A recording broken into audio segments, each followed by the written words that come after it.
Hello friends, स्वागत है आपका हमारे चैनल झारखंड स्टडी 99 पर। फ्रेंड्स, आज की इस क्लास में हम लोग वस्तुनिष्ठ प्रश्नोत्तर को देखेंगे। हमारा जो आज का क्लास वस्तुनिष्ठ प्रश्नोत्तर का होगा यह है भारत दूरदर्शन नाटक से संबंधित जितने भी ऑब्जेक्टिव क्वेश्चन बनते हैं उन सभी को कवर करेंगे। पिछले क्लास में मैंने भारत दूरदर्शन नाटक से थ्योरी क्लास और वन लाइनर क्लास को पूरा कर चुके हैं, तो पिछले आप क्लास में जाकर थ्योरी क्लास को और वन लाइनर जी के क्वेश्चन को देख सकते हैं। हमारा जो आज का क्लास है उन्हीं से संबंधित थ्योरी क्लास और वन लाइनर क्लास से जो मिलाकर ऑब्जेक्टिव क्वेश्चन बनते हैं उन सभी को कवर करेंगे आज के इस वीडियो में। तो आप वीडियो के अंत तक बने रहिएगा। अगर आपको वीडियो पसंद आए तो लाइक जरूर कीजिएगा, चैनल में तो सब्सक्राइब कीजिएगा। तो चलिए शुरू करते हैं आज की इस क्लास को। हमारा पहला सवाल है कि भारतेंदु हरिश्चंद्र का जन्म कब हुआ है। तो भारतेंदु हरिश्चंद्र का जन्म हुआ है 1850 ईस्वी में। Option number B right answer. इस तरह के सवाल फ्रेंड्स आप प्रश्न रहेंगे और option A B C D दिए हुए रहेंगे और आपको सही आंसर पर चूज करना है। तो आप यहाँ पर फ्रेंड्स 76 इंपॉर्टेंट ऑब्जेक्टिव क्वेश्चन है और 76 क्वेश्चन में से आपके कितने सवाल सही होते हैं आपको अंत में क्लास में कमेंट करके बताना है कि आपके सारे सवाल में से कितने सवाल सही हुए। तो इसका आंसर हो जाएगा ऑप्शन बी राइट आंसर 1850 ईस्वी। भारतेंदु हरिश्चंद्र का जन्म हुआ है 1850 ईस्वी में। निम्न में से किसे आधुनिक हिंदी साहित्य के पितामह के रूप में जाना जाता है। तो भारतेंदु हरिश्चंद्र को जाना जाता है। भारतेंदु की साहित्यिक भाषा क्या है। खड़ी बोली, ब्रज भाषा, उर्दू या यह सभी। तो इस तीन का ऑप्शन नंबर ए आंसर हो जाएंगे खड़ी बोली। भारतेंदु की साहित्यिक भाषा जो है खड़ी बोली है। फ्रेंड्स, क्लास को थोड़ा फास्ट करेंगे ताकि आपको समय कम लगे क्लास में और आप कम समय में अधिक लाभ ले सके। हमारा अगला सवाल है भारतेंदु युग का काल क्या था। भारतेंदु युग का काल है 1869 से 1900 ईस्वी। भारतेंदु युग का काल माना गया है 1869 से 1900 ईस्वी के बीच में माना गया है। आचार्य रामचंद्र शुक्ल के अनुसार भारतेंदु ने कितने नाटकों का उल्लेख किया है। आचार्य रामचंद्र शुक्ल के अनुसार भारतेंदु के कितने नाटकों का उल्लेख किया गया है। तो 15 नाटकों का उल्लेख किया गया। Option number B right answer. अगला सवाल है भारत दूरदर्शा नाटक में कुल कितने अंक हैं। तो भारत दूरदर्शा जो नाटक है इसमें अंकों की संख्या कितनी है। तो 6 अंक है। आपको याद रखना है अंकों की संख्या कितनी है, 6 है। ऑप्शन पे आपके 2 दिए हुए हैं, 4, 6 या 8। तो इसके आंसर हो जाएंगे 6। मैंने थ्योरी क्लास में भी बताया था कि इसमें 6 अंकों की संख्या 6 है। फिर वन लाइनर जी के क्वेश्चन में भी पढ़े हम लोग, ये जो अंक है उनमें 6 अंक हैं। तो यहाँ पर option number C right answer हो जाएंगे 6। 7वां सवाल भारत दूरदर्शा नाटक में पात्रों की संख्या कितनी है। तो पात्रों की संख्या 19 है। भारत दूरदर्शा के जो अमूर्त है पात्र कौन है। भारत दूरदर्शा के अमूर्त पात्र कौन है। भारत, आशा, निर्लजता या उपयुक्त सभी। तो इसका आंसर हो जाएगा ऑप्शन नंबर डी उपयुक्त सभी। भारत दूरदर्शा के अमूर्त पात्र है भारत, निर्लजता और आशा, ये सभी आंसर हो जाएंगे। निम्न में से कौन सा मूर्त पात्र है। तो एडिटर। एडिटर जो है यह एक मूर्त पात्र है। आपको याद रखना कि एडिटर एकमात्र जो मूर्त पात्र है वह है एडिटर। भारत दूरदर्शा नाटक के अमूर्त पात्र कौन है। आलस्य, अंधकार, मदिरा या उपयुक्त सभी। तो इसके आंसर हो जाएंगे उपयुक्त सभी। अगला सवाल भारत दूरदर्शा में डिसलॉयल्टी पात्र का अर्थ क्या है।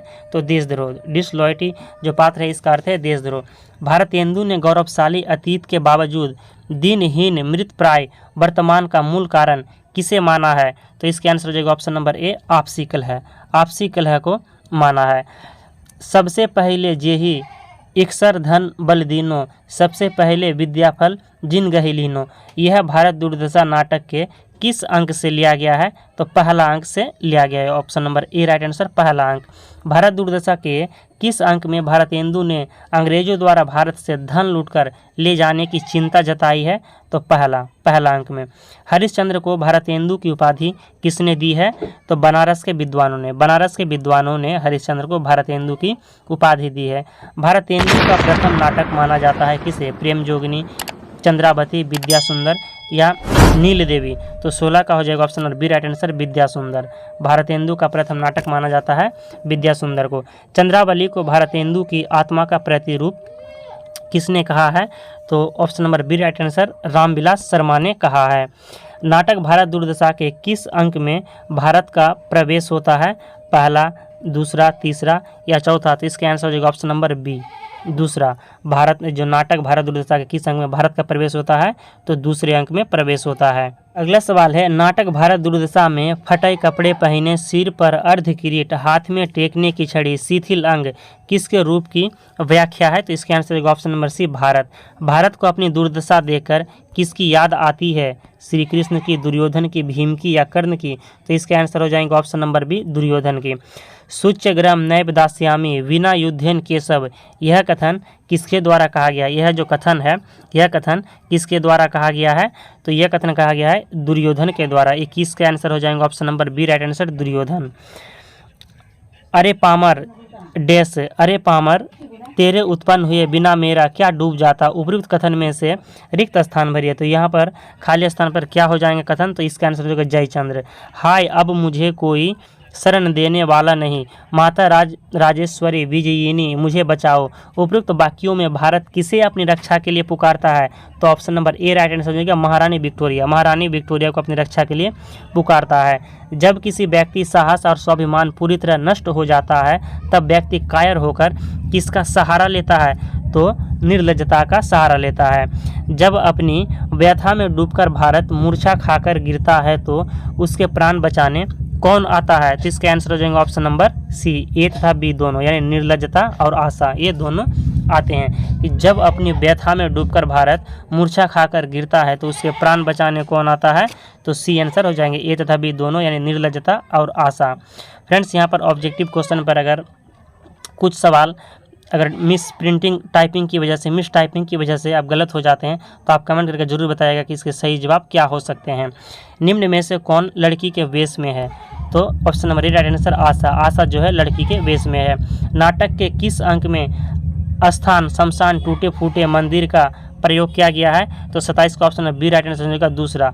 दूसरा जो अंक में शमशान टूटे फूटे मंदिर का प्रयोग किया गया है। नाटक के किस अंक में भारत दुर्दैव का प्रवेश होता है? तो नाटक के किस अंक में भारत दुर्दैव का प्रवेश होता है? तो इसका आंसर हो जाएगा ऑप्शन नंबर सी, तीसरे अंक में जो है भारत दुर्दैव का प्रवेश होता है। अगला सवाल है, भारतेंदु ने अपने नाटक में किसे भारत दुर्दैव के रूप में चित्रित किया है? अंग्रेज शासकों, मुस्लिम शासक, आपसी कलह या ए तथा बी दोनों? तो इसका आंसर हो जाएगा ऑप्शन नंबर डी, ए तथा बी दोनों, कि नाटक में किसे भारत दुर्दैव के रूप में चित्रित किया है? अंग्रेज शासकों और मुस्लिम शासकों। क्रूर आधा क्रिस्तानी आधा मुसलमानी वेश, हाथ में नंगी तलवार किस रूप को दर्शाया गया है? तो भारत दुर्दैव के रूप को दर्शाया गया है। नाटक के किस अंक में भारत के दुर्दशा के कारणों का उल्लेख है? तो इसके आंसर हो जाएगा ऑप्शन नंबर सी, तीसरा अंक में जो है भारत के दुर्दशा के कारण का उल्लेख किया गया है। मुसलमान भारत को क्या कहते हैं? तो काफिर कहते हैं। Option number C right answer हो जाएंगे काफिर। अंग्रेज भारत को क्या कहते हैं? अनपढ़, काला, काफिर या इंडिया? तो option number B right answer हो जाएगा काला। अंग्रेज जो है भारत को काला कहते हैं। काफर काला नीच पुकारूं, तोड़ू पैर और हाथ, उपयुक्त पंक्ति में काफर काला नीच किसे पुकारा गया है? तो भारत को जो है यह शब्द कहा गया है, यह कथन कहा गया है। फौजदार का नाम क्या था? तो फौजदार का नाम हो जाएगा आपका option number C right answer, Satyanash. फौजदार का नाम क्या था? सत्यनाश। भारतेंदु सत्यनाश फौजदार के संवादों के माध्यम से क्या बताना चाहते हैं? तो देश का सत्यानाश का कारण बताना चाहते हैं। Option number A right answer. Bharatendu Bharat के सत्यानाश का पहला कारण बताते हैं धर्म के नाम पर बंटवारा, बाल विवाह तथा विधवा विवाह, लोभ या भय? तो इसका आंसर हो ऑप्शन नंबर ए, धर्म के नाम पर बंटवारा। भारतेंदु के अनुसार हिंदू समाज के कूपमंडूक बनने का क्या कारण है? भारतेंदु के अनुसार हिंदू समाज को कूपमंडूक बनने का कारण क्या था? बाल विवाह, विदेश यात्रा पर रोक, छुआछूत या ऑप्शन नंबर डी उपयुक्त सभी? तो इसके आंसर हो जाएगा option number B right answer, विदेश यात्रा पर रोक। अगला सवाल है, निम्न में से कौन भारत दुर्दैव की सेना में शामिल था? निम्न में से कौन जो है भारत दुर्दैव की सेना में शामिल था? तो ऑप्शन नंबर डी उपयुक्त सभी। फूट, डाह, लोभ, भय, उपेक्षा, स्वार्थपरता, पक्षपात, हट, शोक, ये सभी भारत दुर्दैव की सेना में शामिल था। अगला सवाल है, भारतेंदु ने व्यापार के खत्म होने का मुख्य कारण किसे बताया है? लोभ को, निरुद्यमता को, संतोष को या बी तथा सी दोनों? तो इसके आंसर हो जाएंगे ऑप्शन नंबर डी, बी तथा सी दोनों को, बी और सी दोनों आंसर हो जाएंगे। अगला सवाल, रोबहु सब मिली कई आबहु भारत भाई, हा हा भारत दुर्दशा न देखी जाई। उपयुक्त गीत की प्रकृति क्या है? ये जो गीत है झूमर है, लावनी है, गजल है या इनमें से कोई नहीं है? तो इसके answer option number B Lavani. ये जो गीत है लावनी का रूप है। रोबहु सब मिले के आबहु भारत भाई, हा हा भारत दुर्दशा न देखी जाई। उपयुक्त गीत को कौन गाता है? ये जो गीत है फ्रेंड्स, यह कौन गाता है? योगी, फौजदार, भारत या कवि? तो 42 का हो जाएगा ऑप्शन नंबर ए योगी। योगी जो है गाता है। काऊ नहीं पकड़त मेरो हाथ, यह गीत नाटक के किस अंक में गाया गया है? पहला अंक में गाया गया है, दूसरा अंक में, तीसरा अंक में या चौथा अंक में? तो इसके आंसर हो जाएगा ऑप्शन नंबर बी दूसरा अंक। दूसरा अंक में यह गीत जो है गाया गया है। भारत दुर्दशा नाटक के दूसरे अंक में किसके द्वारा गाया जाता है। दूसरे अंक में किसके द्वारा गाया जाता है, तो भारत के द्वारा गाया जाता है। Option number A right answer.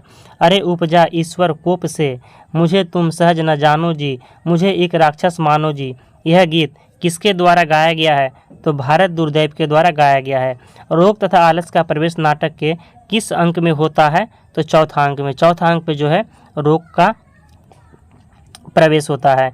किसके बदौलत ओझा दर्शनीय पंडित सिद्ध लोगों को ठगने का काम करते हैं, आलस के बदौलत, लोभ के बदौलत, मदिरा या रोग के बदौलत। Option number C right answer, रोग के बदौलत।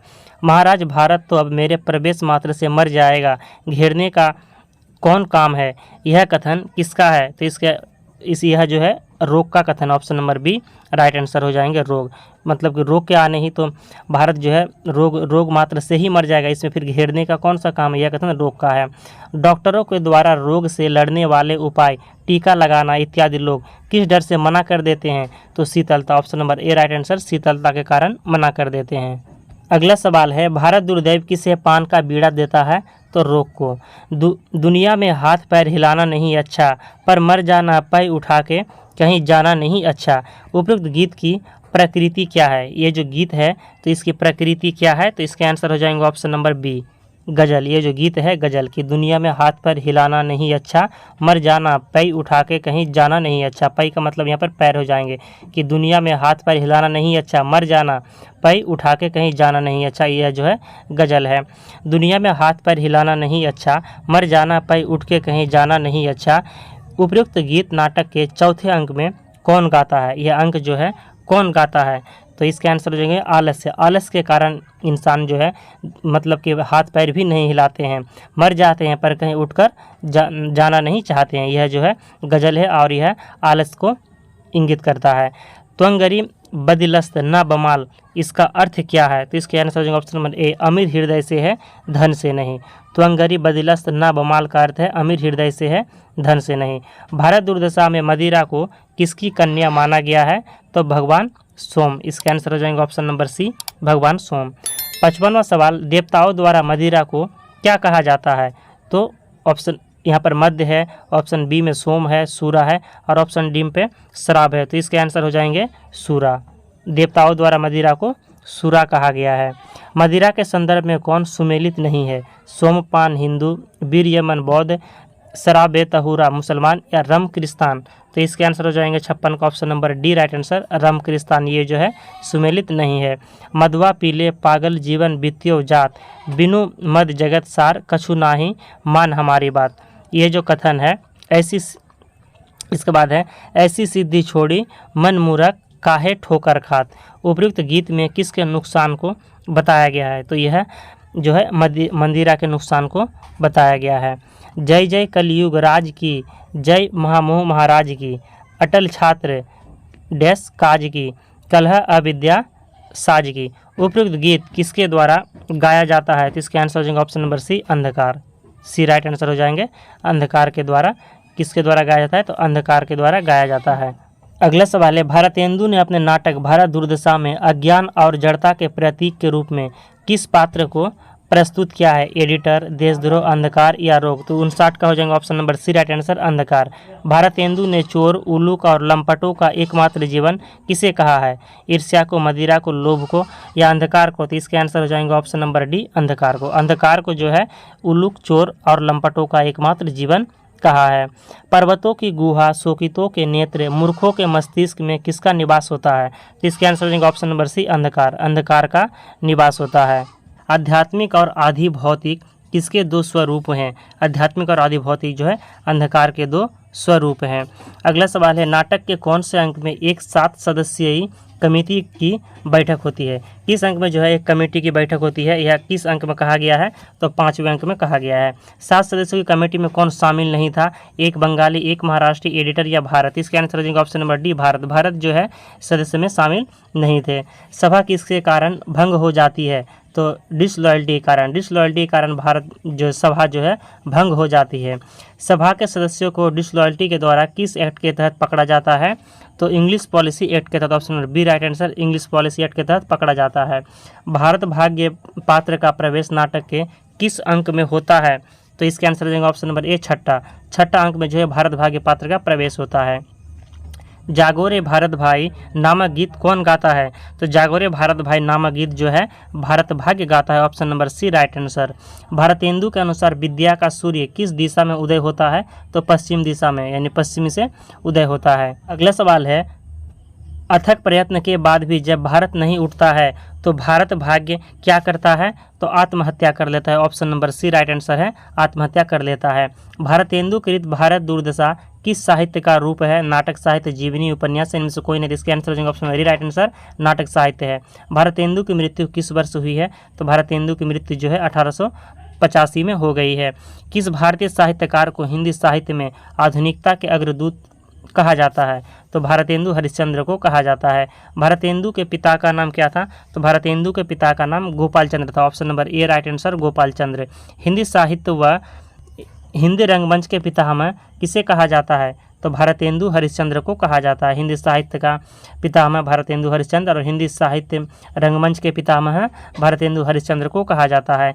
निम्न में से कौन सी रचना भारतेंदु द्वारा रचित नहीं है? अंधेर नगरी, भारत दुर्दशा, नील देवी या राग दरबारी? तो इसके आंसर हो जाएंगे option number D right answer, राग दरबारी। राग दरबारी जो है भारतेंदु हरिश्चंद्र द्वारा रचित रचना नहीं है, जबकि अंधेर नगरी के लेखक भारतेंदु हरिश्चंद्र है, भारत दुर्दशा के लेखक और नील देवी इनके लेखक जो है भारतेंदु हरिश्चंद्र है। जबकि राग दरबारी के लेखक कौन है, ये आपको कमेंट में बताना है कि राग दरबारी जो मैंने क्लास में पढ़ाया है राग दरबारी, तो राग दरबारी के लेखक कौन है ये आपको कमेंट में बताना है। और जो फ्रेंड्स ये सारे क्लास के जो PDF है हमारे Telegram channel Jharkhand study 99, Telegram channel का नाम है झारखंड स्टडी 99। आप वहां पर जाकर आसानी से सारे PDF को प्राप्त कर सकते हैं। क्लास करने के बाद फ्रेंड्स आप PDF से भी एक बार क्लास को देख लीजिएगा, आपको क्लास अच्छी तरह से याद हो जाएंगे। तो आप टेलीग्राम चैनल हमारे झारखंड स्टडी 99 को जरूर ज्वाइन कीजिएगा। मिलते हैं नेक्स्ट वीडियो में नेक्स्ट टॉपिक को लेकर बहुत जल्द। आज की क्लास के समाप्त करते हैं। अगर आपको वीडियो पसंद है तो लाइक जरूर कीजिए, चैनल में तो सब्सक्राइब कीजिए। जय हिंद।